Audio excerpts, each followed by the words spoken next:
Welcome everybody to the Playmaker webinar today. We're going to be talking about how we created 1.5 million in pipeline using the give to get strategy. So we're excited to get rocking and rolling here, but before we do, want to make sure everybody can hear me okay and you can see my screen. So go into your little chat box down there and type your name and where you are from. You can do that for me real quick. I will check that out. Got your little chat box there. It's a kind of a Q&A. You can tell me your name and where you are from. Fantastic. Yep, looks like we got some people coming in. Tommy, Peter, Bill, thanks for coming, Bill. Fantastic. Yep. We got Judy, John, Richard. Guys, can you hear me okay? I got a couple people saying maybe they can't hear me that well. Can you hear me all right? Yeah, Rick, there you go. Fantastic. Rick, can you hear me all right? Looks like a couple of you can. Yeah, John, Richard. Good. Okay. Yeah, it looks like most people you can hear me fine now. If you can, John, also give me a thumbs up if you can see my screen here. Want to make sure you're seeing my slide deck here. Fantastic. Looks like that is the case. Good. All right, let's rock and roll, you guys. So I'm Gabe Larson. I run what we call InsideSales Labs as well as our growth segment here. That's marketing and a little bit of sales. Every couple of weeks we run different plays, and we've been running this play, and I thought it'd be fun to share it to the audience, talk a little bit about the principles behind it, and see if you can come up with something similar to help you build qualified pipelines. So I think one of the key messages here is you as a salesperson can build pipeline on your own. If you think about a play structure, and we're going to be going through that in just a few minutes, I think you can do it on your own. You can have marketing support, but there are ways that you can do it in order to win. And I want to take you through some of those today. Very specifically, I want to be able to take you through how you can build 1.5 million in pipeline doing what we did using this concept of a give to get play. It looks like some of you are not seeing my slides. Apologize, Richard. Apologize, Rick. Let me see if I can stop and reshare here. 1 second. See if I can get that. There we go. How about that? You should be seeing a slide that says, show you how we created 1.5 million in pipeline. Yeah, I knew we could get it. Sorry for the delay on that, you guys. My bad. All right, so let's keep That's good, though. We're getting audience participation. This is exactly what I wanted. Thank you, everybody, for jumping in and letting me know. I thought we had it, but we didn't. Rick, Beth, Richard. Okay, well, let's get into it. Now you're seeing it. So give to get, that's the strategy we're going for here. We just ran this. We took it out to 300 total contacts. We ended up with 41 set appointments, which, what is that? That's about 14%. Of those 41 set, about 70% of those turned into held appointments, and that gave us 29. And then we ended with 20 opportunities. And about a little over 1.5 million in pipeline. So it worked out pretty well. And I'm going to go tactical today, and I want to show you what exactly it was. Now, when I say a play, you guys, what do I mean by that? Well, a play is a strategic prospecting initiative. Now, there is a difference between a play and call it a sequence or call it a cadence or call it activities. They fit into a play, but a play is more than that, and I want to just at a high level hit what that does actually mean. So a play for us, and I'm just using the acronym here, plays, right, P-L-A-Y-S. When you think about running a play, And if I was actually, I literally got off the phone before this webinar, and I was coaching somebody on this. There's a company out of Omaha, and I think this is a good structure. It's basic, but go with me for a second, right? So you got to have a purpose, and a purpose is going to be kind of the big picture. You want to know the list, who you need to target. You want to have some assets, something to give them. Yield, what is your target? What's your goal? What are you trying to hit? Or what do you actually hit?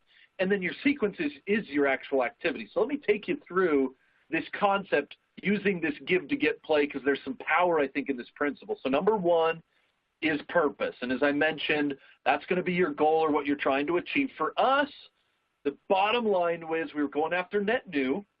Goal was qualified pipeline. We wanted to go using target accounts, and then we used some of the principles of the give to get play. Now, who did we actually go after?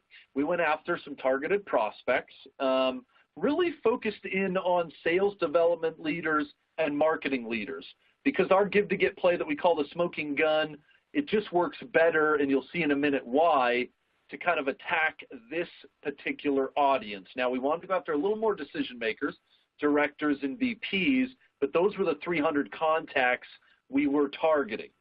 Okay, the assets, and this is, I want to spend just a minute here because I want you to think about how you can utilize some of these principles in your own business. So an asset this is the give to get. What are you giving? A lot of times when we're prospecting, you guys will say, I want you to give me time, but we're not actually giving them anything back. You've got to find something that gives them value, sparks their interest, gets them interested, then you get it back.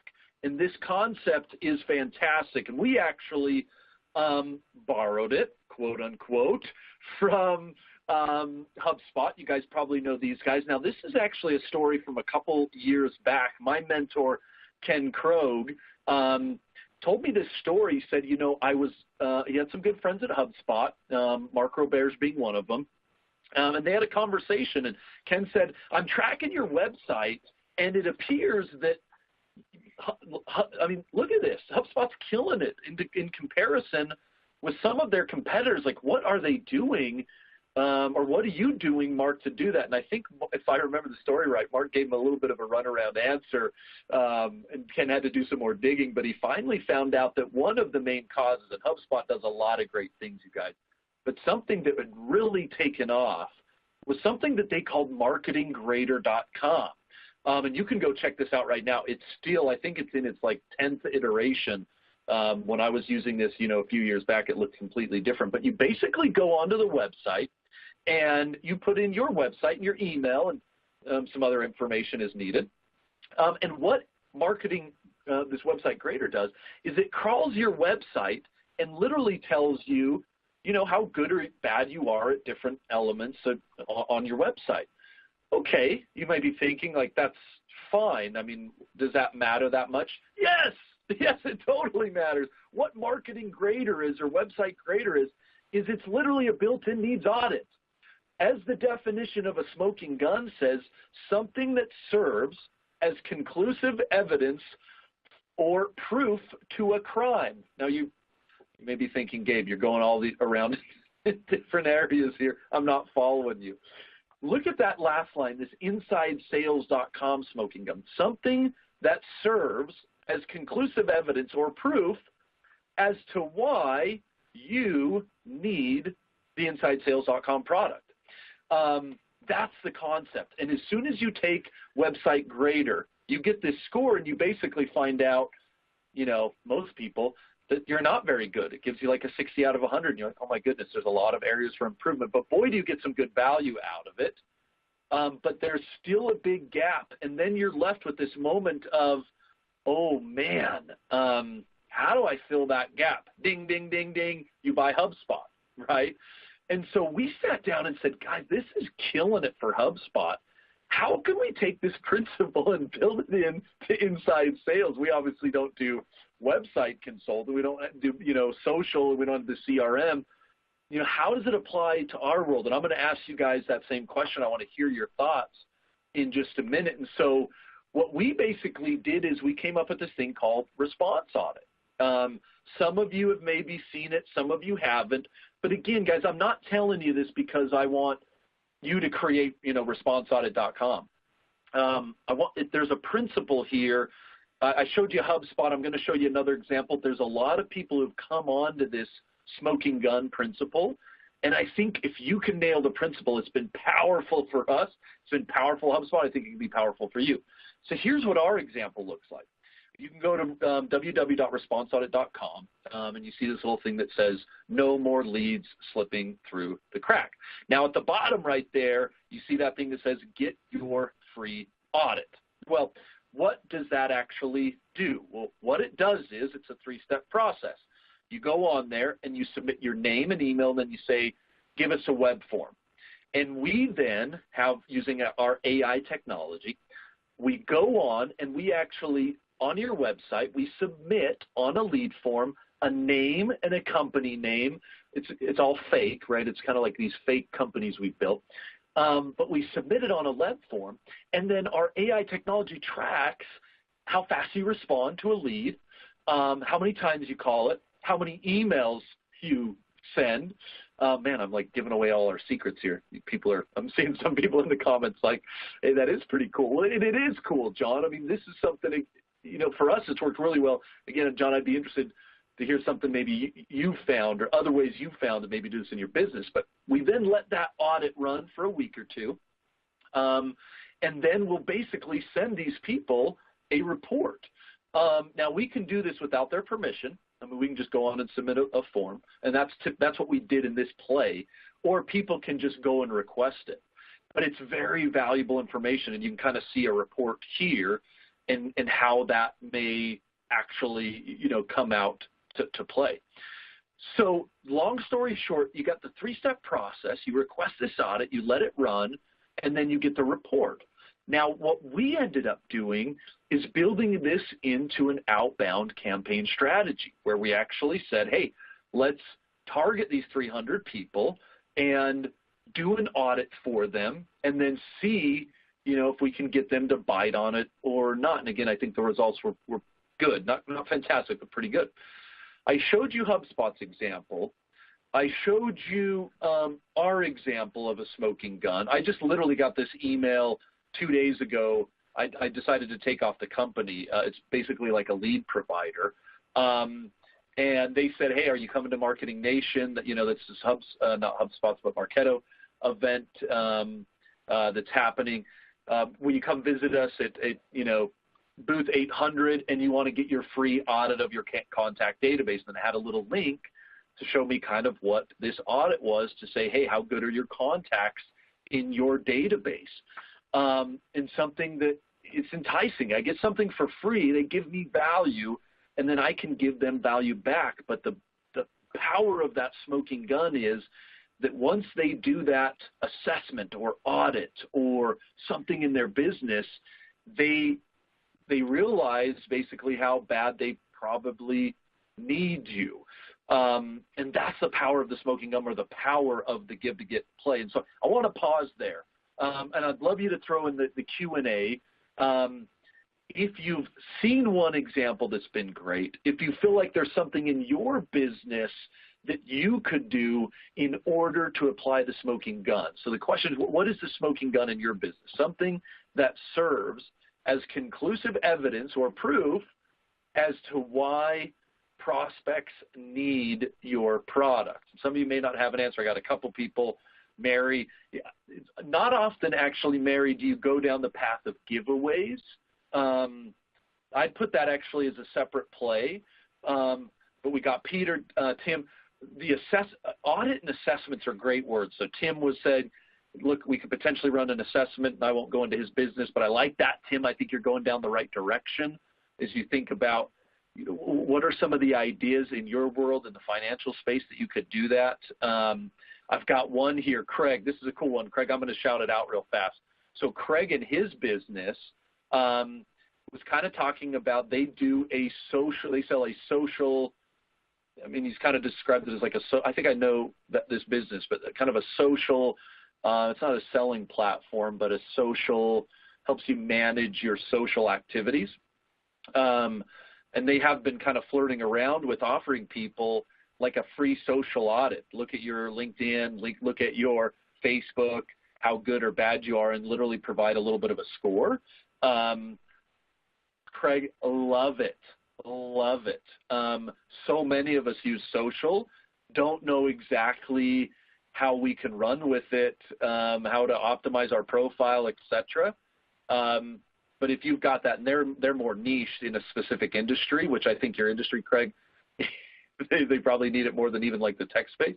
I love that idea. Lynn, an energy audit for utility, fantastic.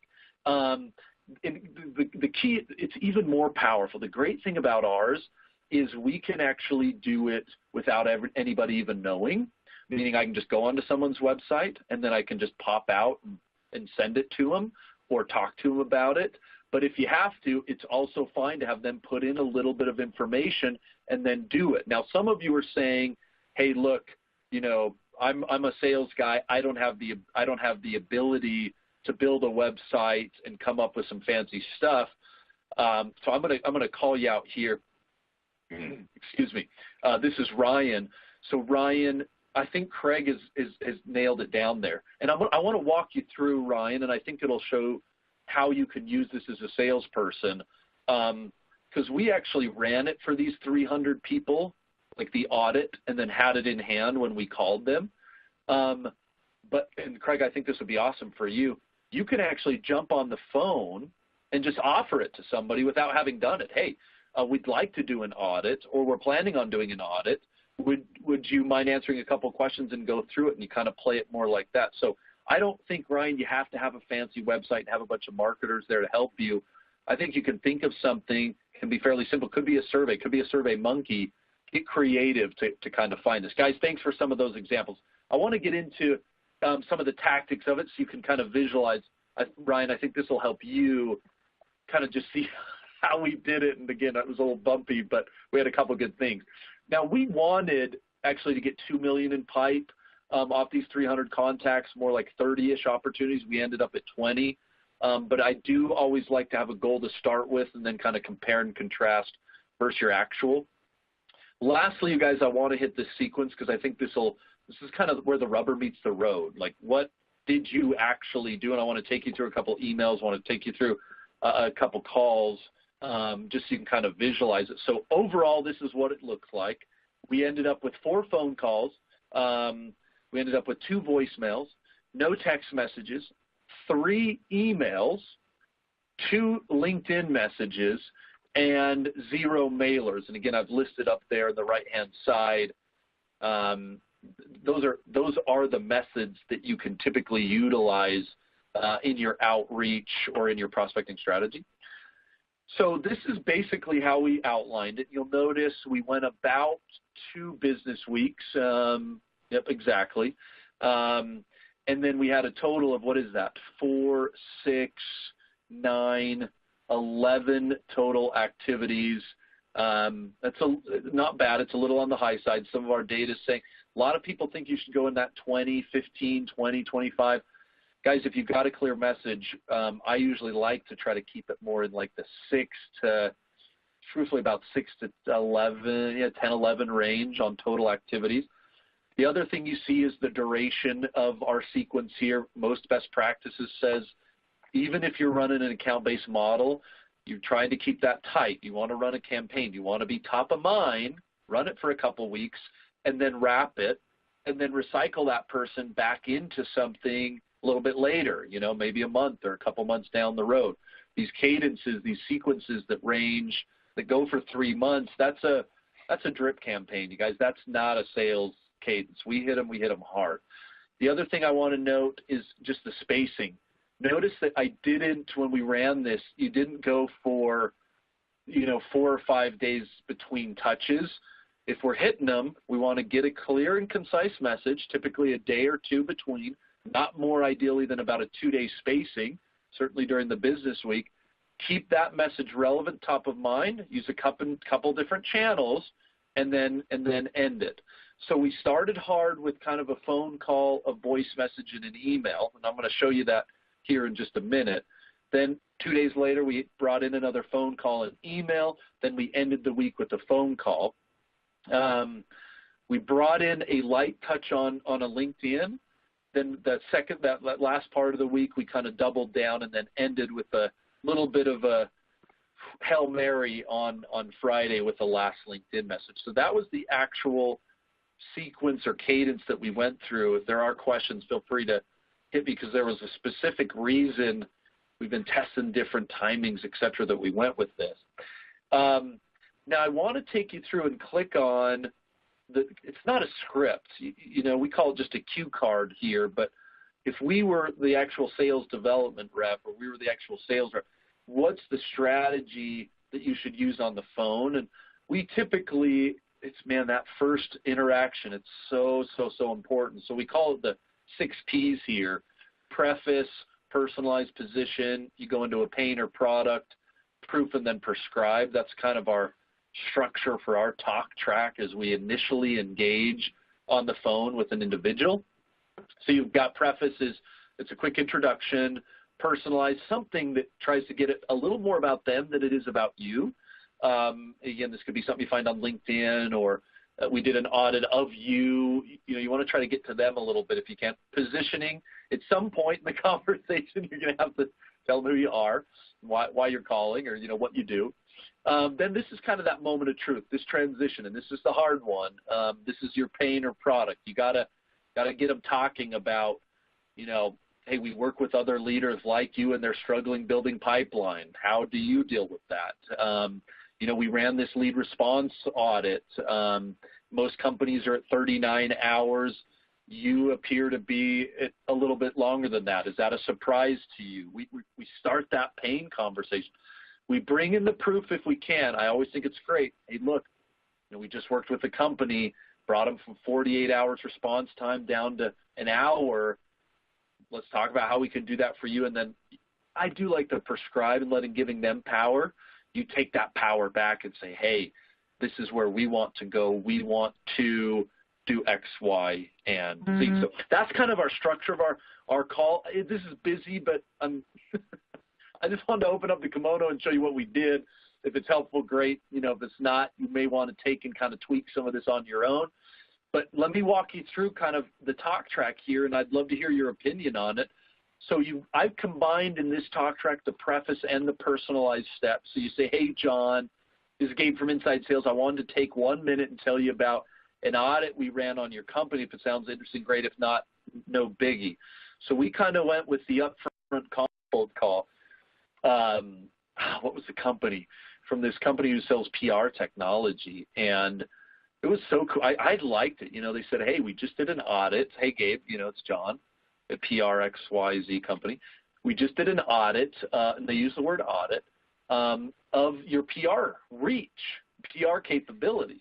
And the results are pretty interesting. Do you have some time? You want to check it out? And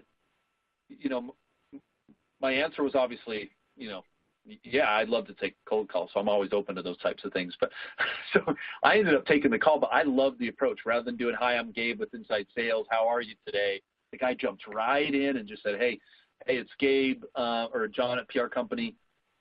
Did a quick audit. You might find the results interesting. And I was like, well, what is it? Where are you from? Let me hear more about it. So I liked it. It worked pretty well for us, so I stole it from them. You got the positioning there. Inside Sales is the #1 intelligence growth platform.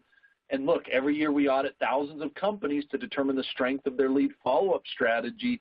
As part of the audit, we score your lead response strategy on your ability to respond quickly to high-priority leads and their number of attempts in your follow-up cadence.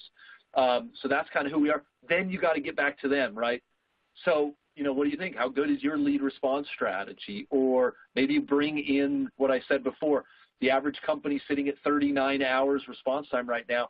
Looks like you guys are a little bit above that. Is that a surprise to you? Maybe you tease them with a little bit of info, but you need it talking about, yeah, this is tough for us, or I've never really dove into that problem. I didn't know we were that bad.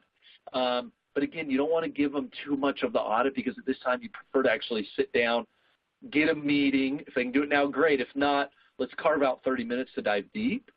I like the proof concept. And like I said, at the end, okay, hey, look, sounds like you got a little bit of a problem.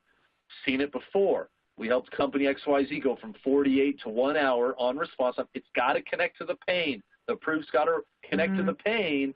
we optimized their process. We gave them some technology. Wink, wink, inside sales sells them technology. And then lastly, why don't we find some time either now or in the next couple of days? Let's dive through this report I've got in front of me, and we can talk about maybe ways to improve it. So that's the talk track we used. And again, good, bad, we got some decent results. I wanted to throw that out there. Let me just highlight quickly one or two pieces of email as we look to wrap here in just a minute. A lot of people always wondering, how that actually works or doesn't work. And so I want to see if I can flash that briefly. So, John, we audited your company, but don't worry, it wasn't your typical audit. It was a lead response audit, and the results were interesting. Now, again, notice on the email, we opted not to go into we didn't start with us. We started with them, and we're trying to A/B test more emails. This appears to be doing better than just saying, hey, again, I'm Gabe, almost like a phone call. We start hitting it with them. Then we jumped into this lead audit concept. Well, you might not even know what a lead audit is. So when InsideSales.com uses its technology to go on your website, we submit a lead on your most obvious forms. We then have our AI track those responses, and we've done a lot of these. Hey, if you want to see your results and how you compare against others, it's always fun to get that comparison in there.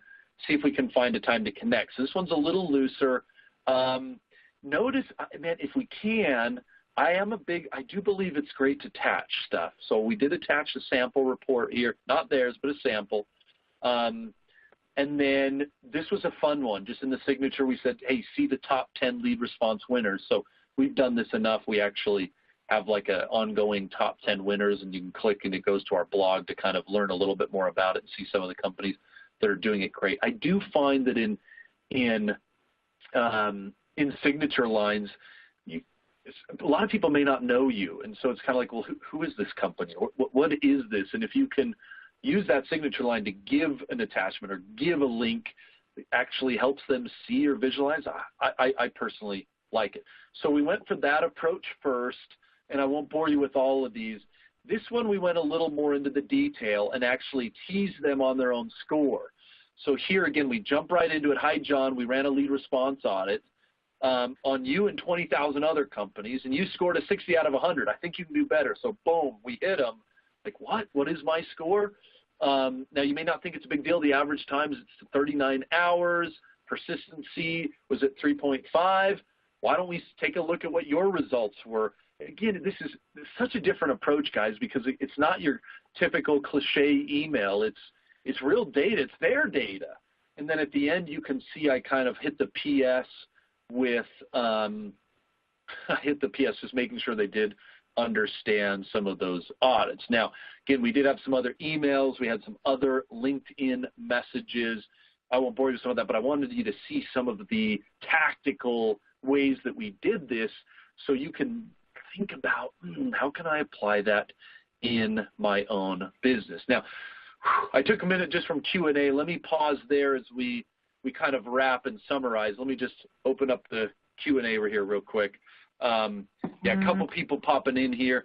Tim, let me get this one. So, Gabe, why did you decide to do he put 11, was it 11? I think you're right, Tim, 11 total touches. Yeah, Tim, it actually was what we used in email 3 in this play, but we've done some research studies. You can go to the InsideSales.com resources page, InsideSales.com/resources. You'll find a little section on some of our research studies.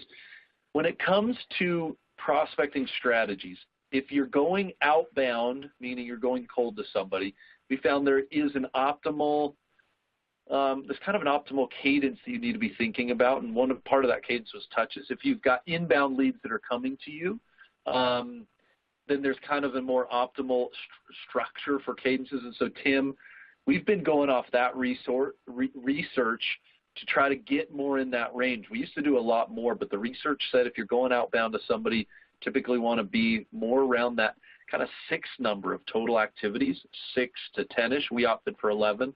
Added in a couple social touches, but more isn't always better, Tim, and so that's kind of why we went for that strategy.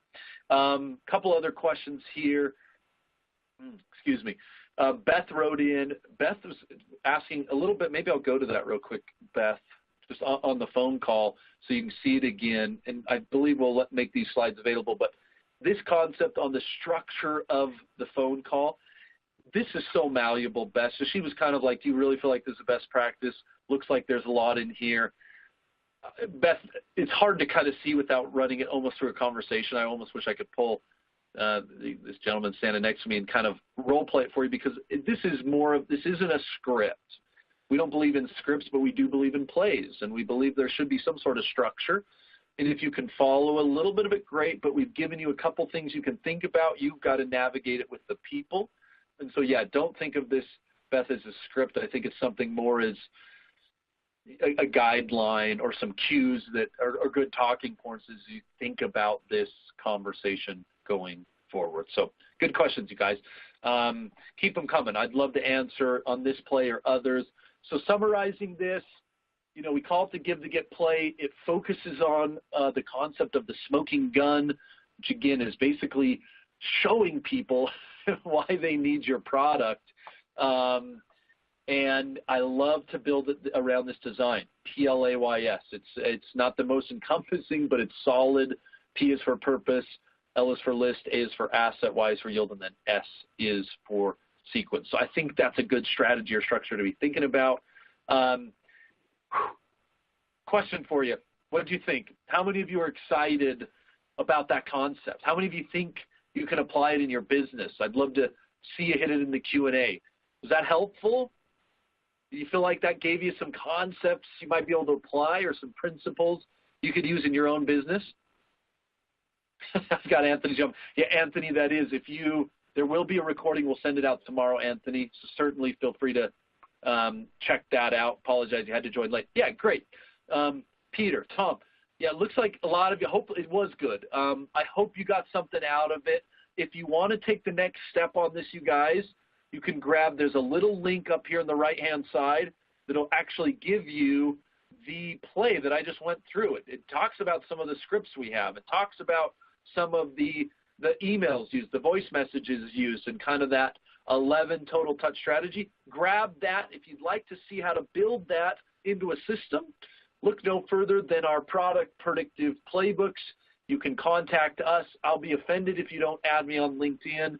Would love to continue the conversation with some of these questions because, yeah, we want to be talking about real results, real situations, real plays that hopefully are making a difference. So, guys, thanks so much for being in. Look forward to our next conversation. Thanks and goodbye.